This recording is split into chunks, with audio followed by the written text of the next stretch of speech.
ബോയ്സിന്റെ പ്രശ്നം ആക്ച്വലി അവർക്ക് പോലും അറിയില്ല അവർ എത്ര വലിയ ഡീപ് ഷിറ്റിലാണ് ഓരോ കാര്യത്തിന് വേണ്ടി ഇറങ്ങിത്തിരിക്കുന്നത്.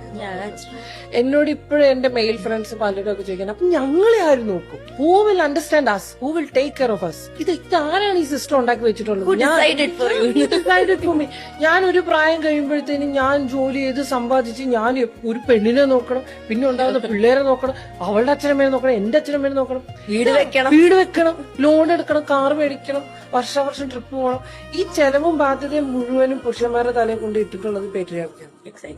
ഇത് പക്ഷെ അവര് പോലും ഇതൊന്നും മനസ്സിലാക്കുന്നില്ല. ഹലോ ബ്രദർ, നിങ്ങൾ ആണായത് കൊണ്ടല്ല, ആണുങ്ങളെ അല്ല നമ്മൾ വിരോധിക്കുന്നത്, നിങ്ങളെയും ഞങ്ങളെയും ഒരുപോലെ ദ്രോഹിക്കുന്ന ഒരു വൃത്തികെട്ട സമ്പ്രദായം നമ്മുടെ ലോകത്ത് എക്സിസ്റ്റ് ചെയ്യുന്നുണ്ട്.